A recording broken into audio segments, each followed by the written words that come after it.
sob a escuridão absoluta da madrugada. Precisamente às 3h47, o Papa Leão XIV desembarca de uma aeronave sem qualquer identificação oficial. Na pista improvisada, não existem câmeras de jornalistas, assessores de imprensa ou uma escolta de segurança armada. O pontífice está acompanhado apenas por um assessor de extrema confiança e um motorista silencioso, diante de uma estrada de terra batida que desaparece na densa floresta do Congo. Sua presença ali é um segredo absoluto, pois nenhuma alma em Roma sabe que ele cruzou o oceano. Tudo começou 3 dias atrás, quando um envelope misterioso, sem assinatura ou selo oficial, chegou à sua mesa de trabalho com apenas 7 palavras escritas. Eles vão enterrar isso comigo. As investigações nos levam até Bukavu, no leste do Congo, uma região isolada, bem próxima à fronteira com Ruanda. Dias antes, em seu escritório particular no Vaticano, Leão XIV abriu aquela carta misteriosa, contendo apenas 7 palavras. Ele leu o texto uma vez. Depois, repetiu a leitura em silêncio, antes de se levantar, caminhar até a janela e ordenar a partida imediata. Ele havia identificado aquela caligrafia e sabia que tinha menos de uma semana para agir antes que o segredo fosse apagado para sempre. Hoje, você e eu vamos analisar fatos reais e não boatos. Esta é a revelação que a Igreja tentou abafar. O plano oficial indicava uma viagem diplomática para Malta, um disfarce conhecido por apenas 3 assessores de alto escalão. O relógio marcava exatamente 3h da madrugada, quando o trem de pouso tocou o asfalto desgastado de uma pista clandestina nas colinas de Bukavu. Sem pronunciar uma única palavra, o piloto manteve o motor ligado, enquanto o assessor papal desembarca carregando uma maleta de couro escuro. O sumo pontífice levava apenas 1/3 de madeira e uma caneta no bolso da batina. Um veículo utilitário preto os aguardava na penumbra com os faróis apagados, iniciando uma viagem tensa de 2 horas pela mata fechada, totalmente desconectados de rádios ou celulares. Na margem da estrada de terra, uma vela acesa brilhava na janela de uma modesta casa de pedra. Ali, os esperava o padre Inocente Mboya, um idoso de 87 anos que guardava o que Roma tentou apagar por 40 anos. Conduzindo o líder máximo da igreja para trás do altar simples, o velho padre indicou uma escadaria estreita e úmida que descia para o subsolo. Os degraus de pedra estavam severamente rachados pelo tempo e o ar carregava o odor forte de terra molhada.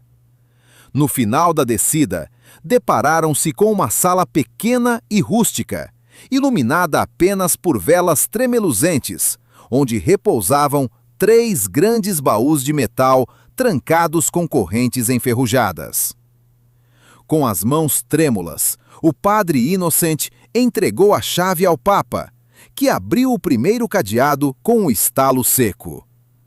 Dentro da estrutura de ferro, centenas de pastas revelavam fichas detalhadas com fotos e datas de pessoas declaradas mortas de forma suspeita, como uma jovem catequista de 24 anos em 1987. De acordo com as autópsias secretas guardadas ali, aquela jovem havia sido estrangulada e seu corpo jogado em um desfiladeiro remoto. O inquérito local fora arquivado à pressa, por ordem de um bispo influente, que abandonou o país apenas 2 semanas após o crime.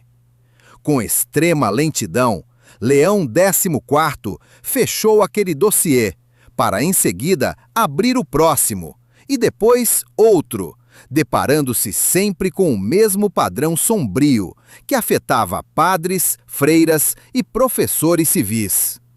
Oficialmente, todas aquelas mortes constavam como acidentes ou doenças tropicais. Mas as provas ali reunidas apontavam inequivocamente para homicídios frios. Ao questionar o velho padre sobre o total de vítimas, a resposta veio com um sopro de voz cansada. Foram 147 mortos em 40 anos. Embora a versão oficial alegasse que o padre Jean-Baptiste Camanga morrera em um trágico acidente automobilístico em 1993, os papéis revelavam uma carta desesperada. Ele a havia enviado a um cardeal influente em Roma, exatamente 2 semanas antes de sua morte, apontando os nomes de 3 bispos, de um arcebispo e de várias contas secretas mantidas no próprio Banco do Vaticano. Diante dessa evidência avassaladora de silenciamento e corrupção sistêmica, o Papa fechou os olhos por um momento, sentindo o peso da traição institucional. Quando questionado sobre quem mais conhecia a existência daquele arquivo confidencial na selva, o padre Imboia sorriu fracamente e revelou que dos 4 religiosos originais, ele era o único sobrevivente. Ao erguer a pesada tampa do segundo baú, as luzes das velas iluminaram uma vasta quantidade de registros financeiros confidenciais, incluindo extratos bancários e contratos de exploração mineral.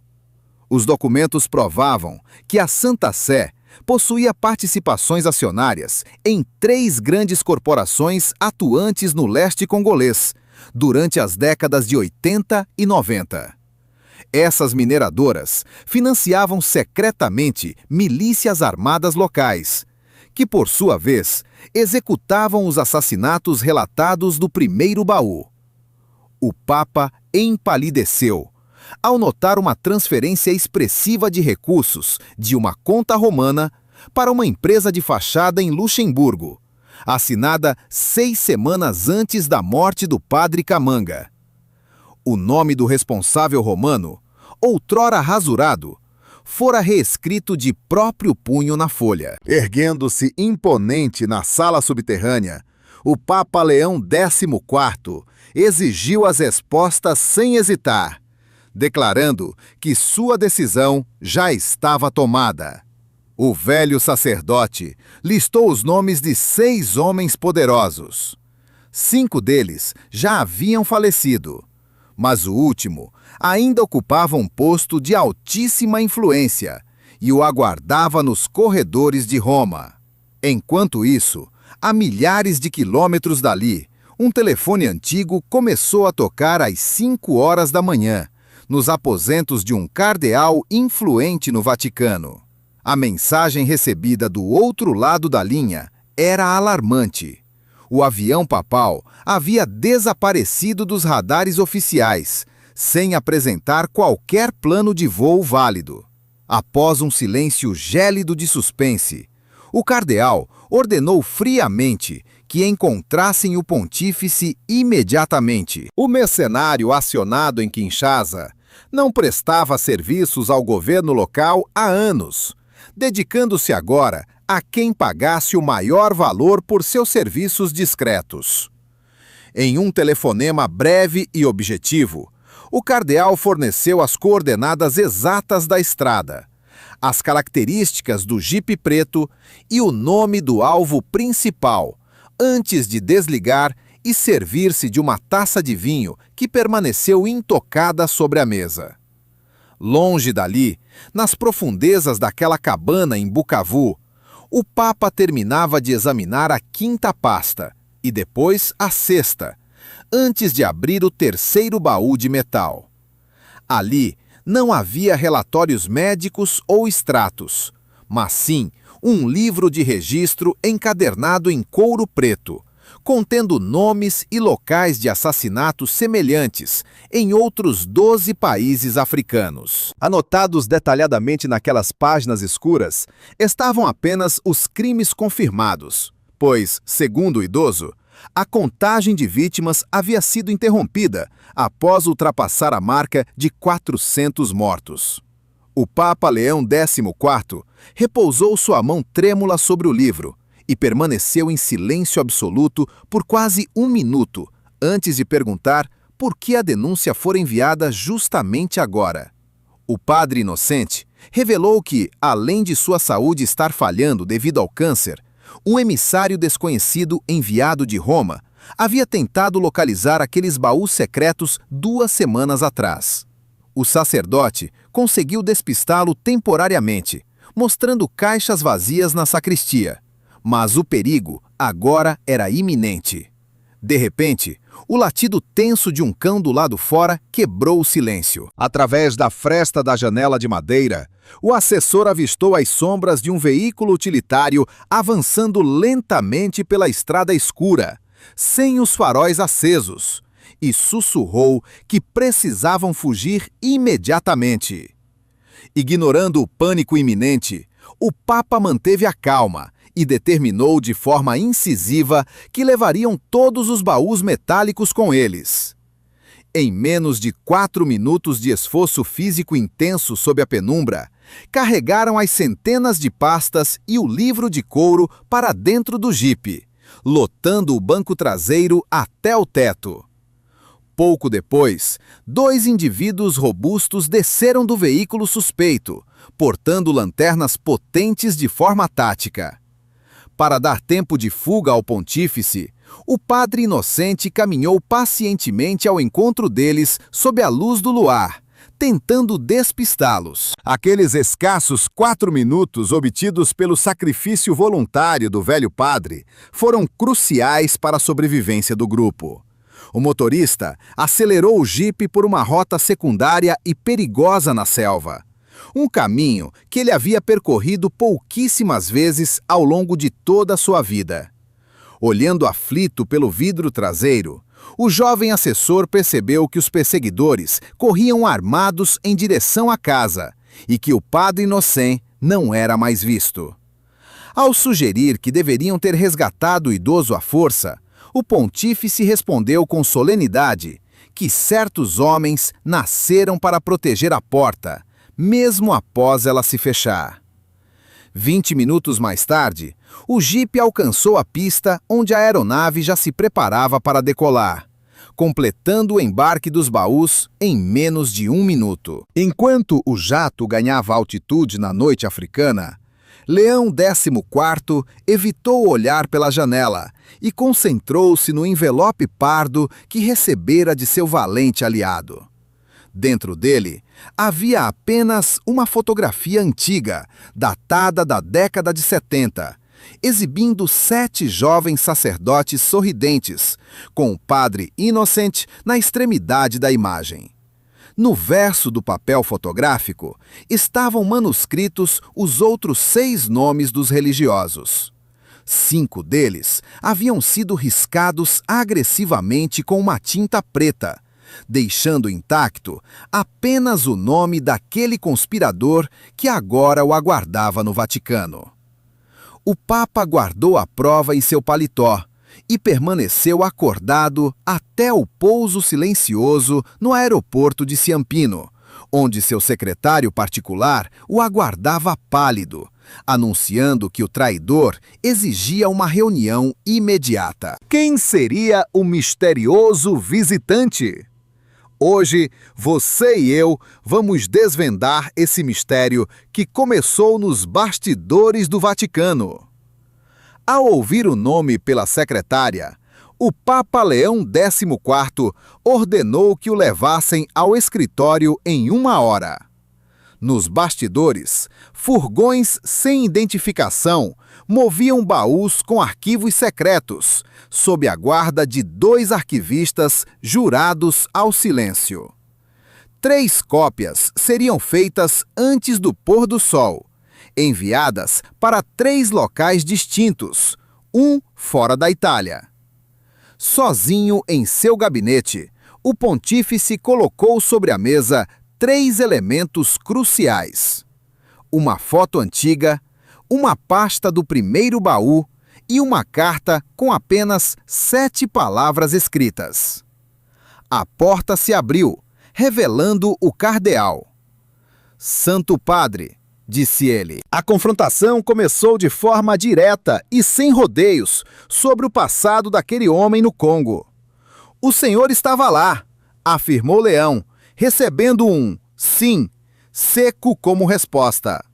O Papa repreendeu o silêncio do cardeal, que se manteve de pé, pois nenhum assento lhe fora oferecido. Ao perguntar o que o pontífice de fato tinha em mãos, viu Leão deslizar a pasta pela mesa de madeira.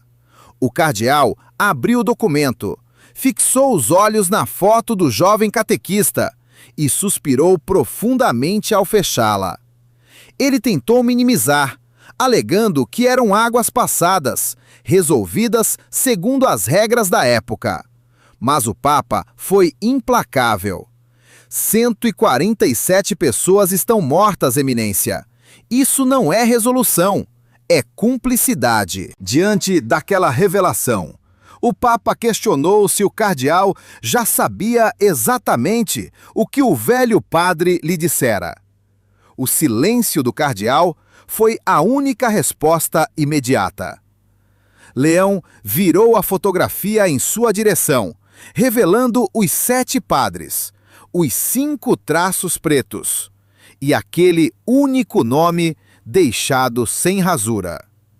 O cardeal encarou a imagem sem hesitar, mas sua quietude entregava a tensão no ar. "Onde conseguiu isso?", perguntou ele. O Papa explicou que veio de um homem prestes a morrer, que não ganharia nada mentindo. Inclinando-se para a frente com um olhar severo, Leão disparou. "Eminência, o senhor assinou a transferência para Luxemburgo em 1993?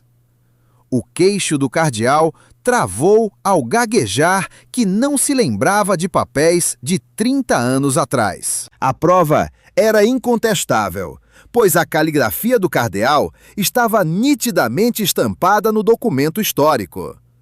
"A caligrafia pode ser forjada", defendeu-se o cardeal, embora suas iniciais também estivessem em outros 3 registros.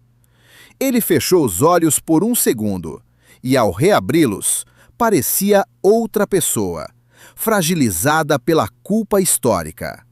Aqui, você e eu percebemos o peso daquele silêncio. O senhor não sabe o que foram aqueles anos, Santo Padre, enquanto estudava nos Estados Unidos.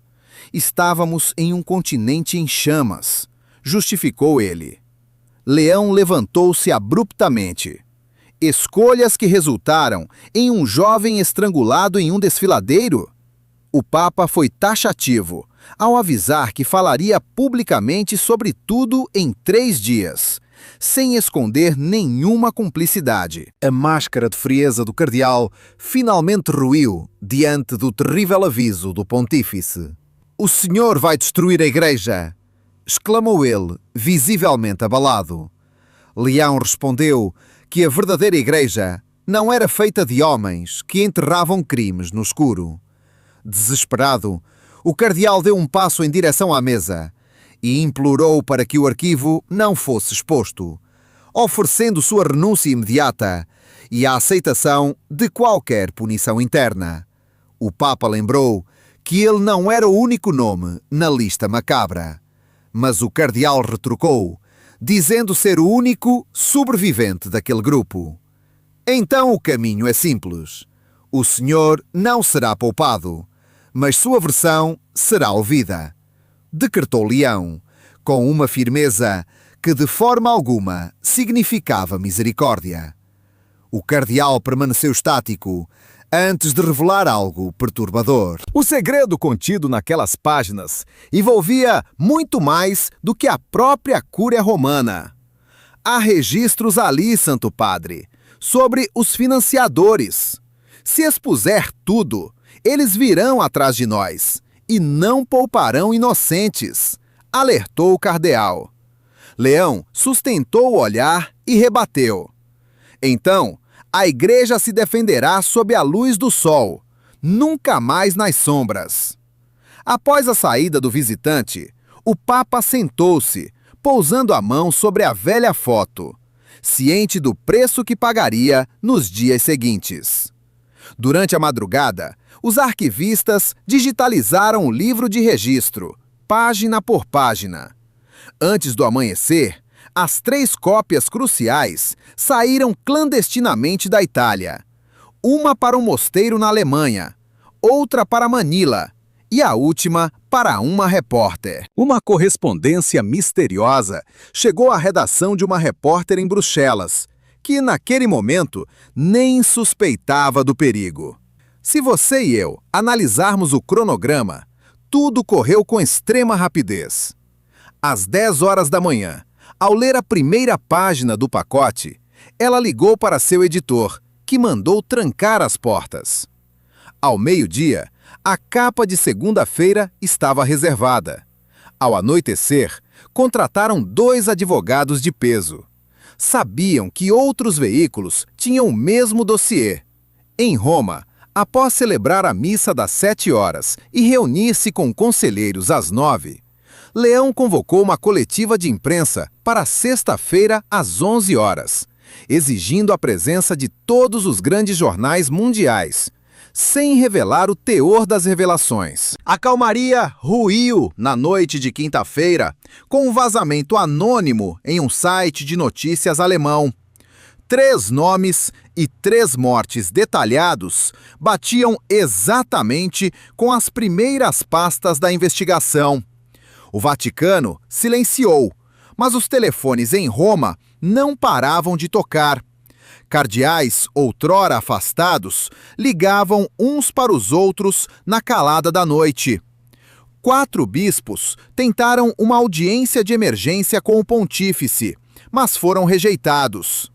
Às 9 da noite, uma carta confidencial do próprio cardeal envolvido chegou ao gabinete papal. Leão XIV apenas aguardou em uma gaveta, sem responder. Na manhã de sexta-feira, o Papa entrou no salão de imprensa lotado, carregando apenas a verdade e nenhum discurso pronto. Carregando apenas uma única pasta de papel pardo sob o braço, o pontífice iniciou seu pronunciamento histórico com uma postura inabalável. Ele anunciou a criação imediata da Comissão de Testemunhas Silenciadas e prometeu divulgar 40 nomes com provas completas em 10 dias. Além disso, revelou que as contas do Banco do Vaticano das últimas 3 décadas passariam por uma rigorosa auditoria externa, além da abertura dos arquivos secretos de 12 dioceses no continente africano. O nome do cardeal culpado não foi pronunciado, pois todos já sabiam de quem se tratava. O salão permaneceu em absoluto silêncio por 10 segundos, até que as perguntas dos jornalistas começassem a ecoar sem trégua. Indagado se alguém da Cúria estava envolvido, o Papa confirmou que um membro seria exonerado até o fim do dia. Esta igreja não vai mais se esconder sob o silêncio, o medo ou suas próprias vestes, declarou solenemente o Papa. Hoje, você e eu podemos ver o impacto imediato dessa postura. Naquela mesma noite, o cardeal foi banido para uma diocese distante, sem qualquer cargo ou acesso a arquivos. Enquanto isso, em Bukavu, o velho padre Inocente Momboy foi encontrado ao amanhecer no porão vazio, onde os baús estiveram guardados. Segurando seu terço com um sorriso sereno, ele parecia finalmente em paz por ter cumprido sua missão. 2 noites depois, a residência do clérigo foi criminosamente incendiada por opositores da verdade. Mas nada restou ali dentro, além de escombros vazios. Notícia que Leão recebeu na manhã seguinte. O silêncio tomou conta do gabinete papal por longos minutos após o perturbador relato do incêndio. A verdade não é negociável, pronunciou firmemente Leão XIV ao quebrar o silêncio. Em menos de uma semana, a lista inicial com 40 nomes foi revelada ao público, permitindo que famílias enganadas por décadas sobre mortes por febre ou acidentes descobrissem a verdade real. Entre lágrimas e preces, muitos apenas seguravam as provas documentadas sem pronunciar palavra.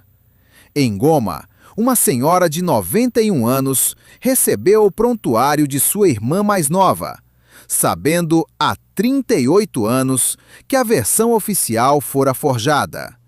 Ao receber a carta, ela permaneceu em sua varanda até o crepúsculo, caminhando depois até a paróquia para acender 40 velas em memória das vítimas. Os trabalhos da recém-criada comissão estenderam-se por anos, revelando fraudes e segredos muito mais profundos do que o Papa jamais imaginara. No primeiro mês de apuração, 3 antigos oficiais da Cúria foram intimados a depor. 2 confessaram a cumplicidade nos esquemas criminosos, enquanto o terceiro recusou-se a falar e acabou detido em Milão por fraudes de mineração.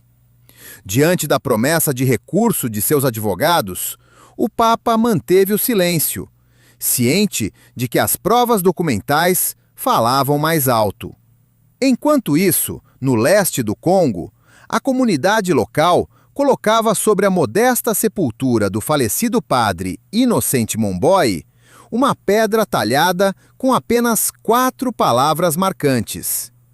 Ele guardou o fogo do Evangelho. Meses após o início da comissão, um repórter audacioso questionou o pontífice sobre sua misteriosa e rápida viagem ao coração do continente africano. Leão XIV refletiu em silêncio por um breve instante antes de responder. Fui, porque um homem justo estava prestes a partir, e com ele corria o risco de morrer a verdade.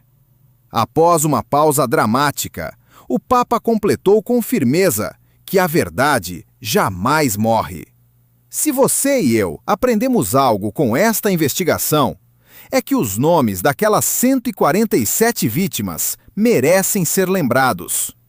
Compartilhe este vídeo para fazer ecoar essa história e ative as notificações para descobrir em nosso próximo episódio o que as autoridades encontraram dentro do terceiro baú secreto e quem eram os outros envolvidos.